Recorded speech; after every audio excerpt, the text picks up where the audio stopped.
Right, okay. Hello. So we're going to show you how to do a spring change on a Specna Arms M4. We've just done a load of them, and we're pretty good at it. So if you get the really expensive Specna Arms one, I say really expensive, they're still very affordable. You can take the castle knot out or the buffer tube screw, and actually it'll all come out the back. But with the basic ones, you've got to get the gearbox out of the shell to change from the sort of European high-powered spring to a UK one. Yeah, we're going to show you how to do that because it can be quite daunting. For this, you will need an Allen key, probably about 3mm, some clippers you don't need, but we're using to clip the connectors off. Pliers are useful. You're going to want a small, quite tight Phillips head screwdriver, quite a wide Phillips head screwdriver, a flat head, and a really long Phillips head or flathead screwdriver to get down the buffer tube. This is like 3 times as long as it needs to be, but better too long than too short, as we always say. So yeah, we're gonna take a start. So we take our Allen key and undo our forward body pin's head and push it out. There we go. Now to split the receivers, usually you have to just undo the charging handle a little bit, but that time it went too fine. So there we go. Split the receivers. Let's just take this tag off. These are brand new. Right, now we're going to remove the stock. As you would adjust the stock normally to the back, and then grab the whole lever and pull it away to get it all the way off. We're going to pull this out, and because we think Tamiya's are disgusting, we're going to cut them off. And we're going to replace them with nice Dean's connectors later. Right, so we're going to remove the buffer tube now. We're going to take a really big Phillips head screwdriver, and way down there is a Phillips head / flathead screw. I see it. And we're going to line it up, pull the wires out of the way, and make sure we get that. There we go.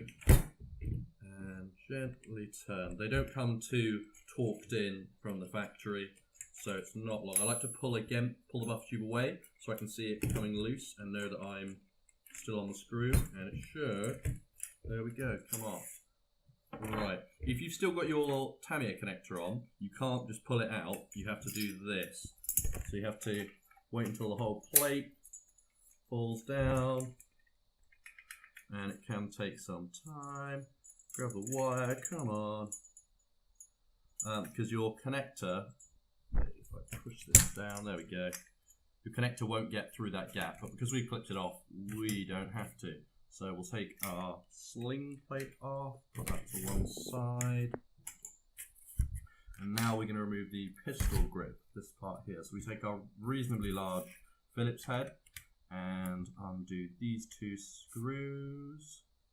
One there, and one just a bit longer here. These bite directly into the plastic with the Specna, so it's important you don't overscrew them because they'll chew themselves up, or chew the grip up and you'll have to replace your grip, or go to larger size screws.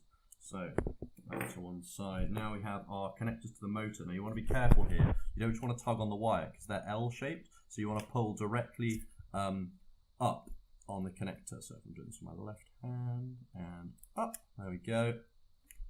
And the other one is a little more difficult. It's better to have needle nose pliers here. Let me get around it. Easy does it. There we go. So just damage the insulation there a bit, but hey ho. So the motor should come out. I'll put that to one side. Now down in the pistol grip here, you should be able to see 2 Phillips head screws that screw the pistol grip to the gearbox shell. See those? Put it almost. Yep. There we go. Yep. So we can take our same Phillips head screwdriver. So they're like diagonal from each other, aren't they? Yes. Yeah. Sometimes on different gearboxes there might be 4 there.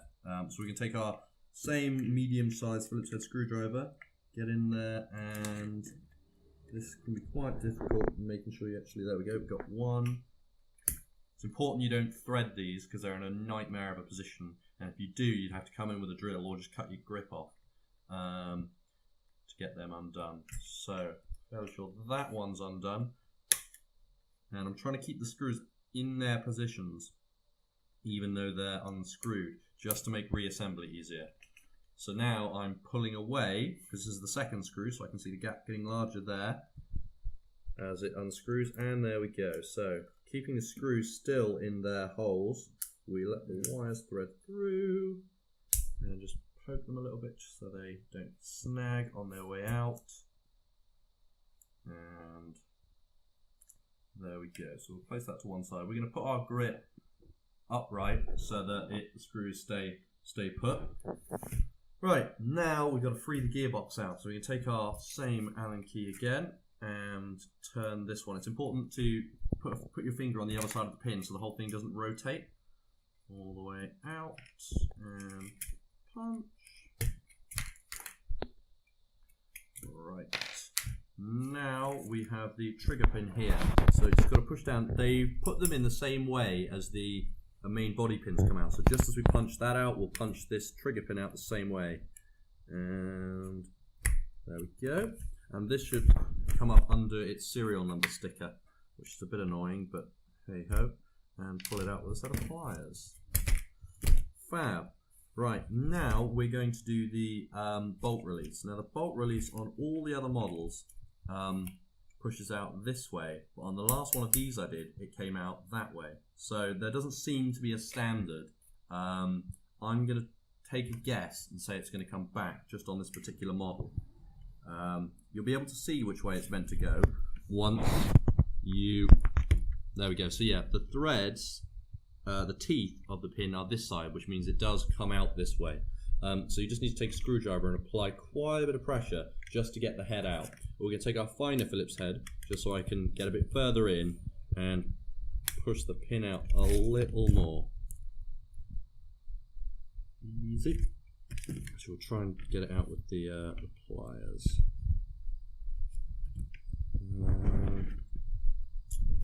This can be quite tough to get out, but once you get the teeth out, it's easier to remove the whole pin.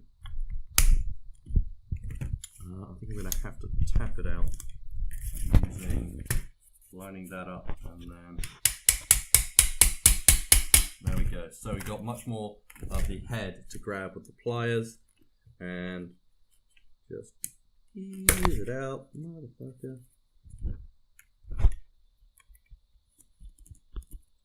Try going the other way, I suppose. Yeah, it's a bit annoying because on the other models, the SABO1s, all the pins came out that way, but in the last one I did, which is exactly the same as this one, the pin came out that way, which is annoying as there's no standard. Okay, so this one has decided to come this way. So it looks like the standard is that the pin always comes out that way, and the last one I did was just a bit off. So it's best to assume that your pin is going to be pushed out that way. This pin now removed, we're going to take out the bolt release.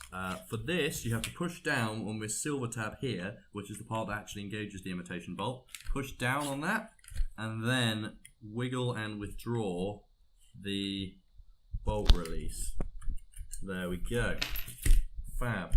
Now, lastly, we can take out the mag release. This is where our thin, sharp Phillips head screwdriver comes in, because it's quite a small Phillips head screw. So we push it in and there we go. That's the screw and the button and the spring and the bar. So now we've released the gearbox. I find it easiest to put the gun in semi and then gently hold the front down, gently push up on the back. So there we go. That exposes the back, and that's where our spring's going to come out. So we've got a flat head. Push in and rotate slightly, only 45 degrees or so, and that should come out. You're going to want to do it with a flat head because the spring that's in there, even though it's quite short, is much more powerful than the downgrade spring they provide, which is this non-linear one. So even though it's longer, it's a lot less tough. So we'll put the old spring to one side. Right, the way this goes in, you want the tighter coils on the spring guide here, and the larger coils in the piston. So it goes all the way in, and that's as far as it will go, so you've got to compress it now. But because it's not that tough, you can actually do it by hand. All the way in, line up the cross in and turn it by 45 degrees, and there it locks in. So, reassembly, same again. Make sure this wire, you pull this wire down so it doesn't get caught up there, and just push down on the top and it will snap into place. Let's go with the rear body pin first. In this side, put the head on.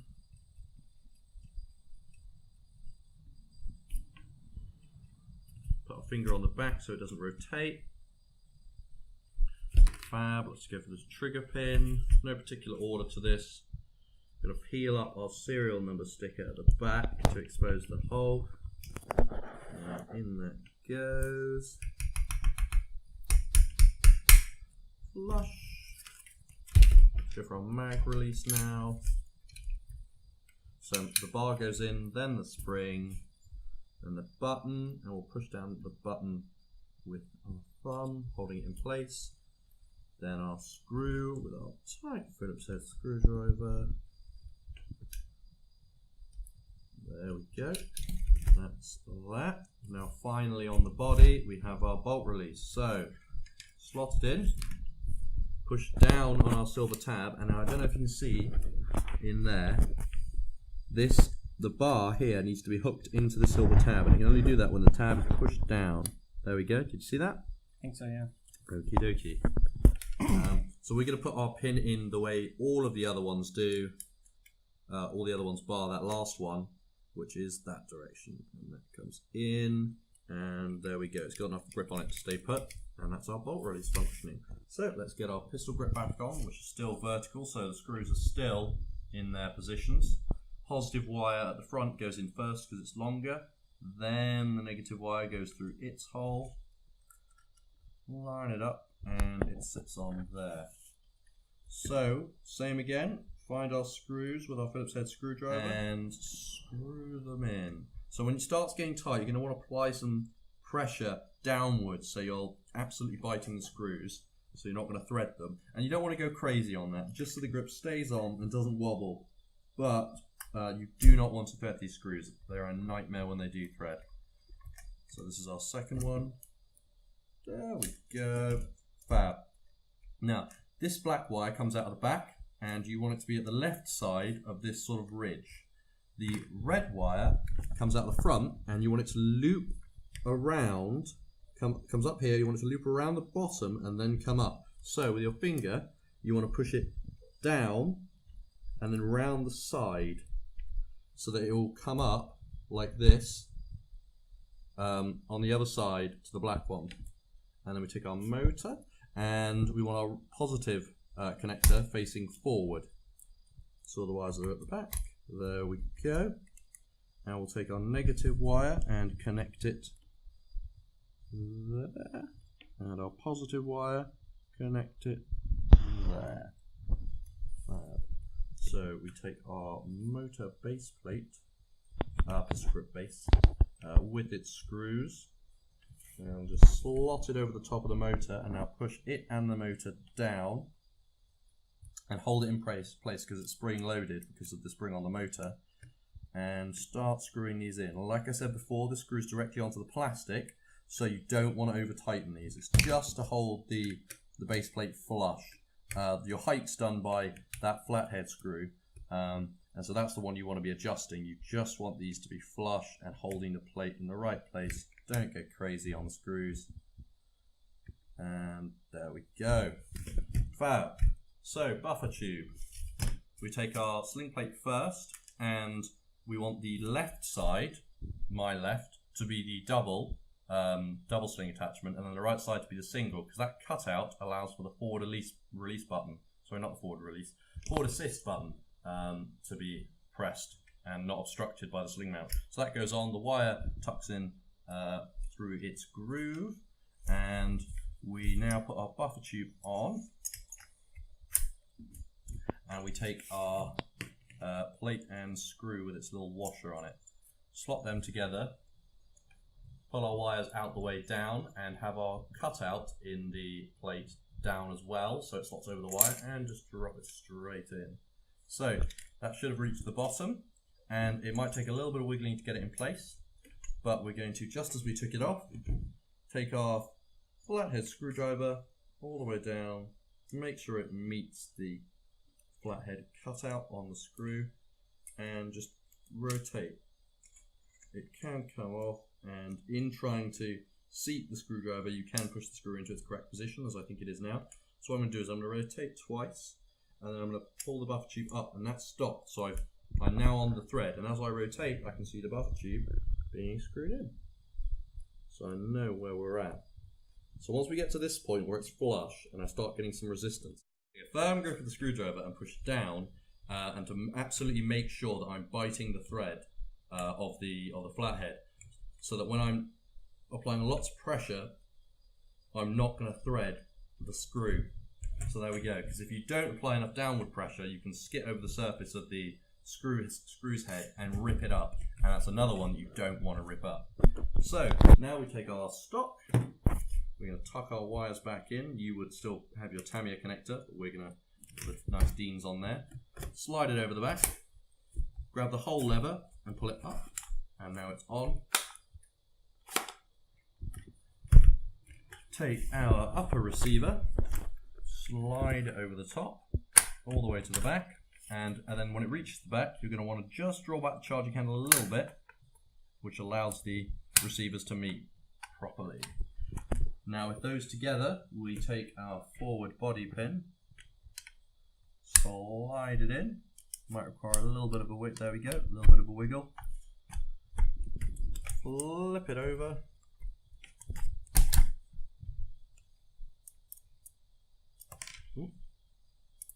And that is that. These body pins aren't held in by their own friction, so it's important to do these heads on them.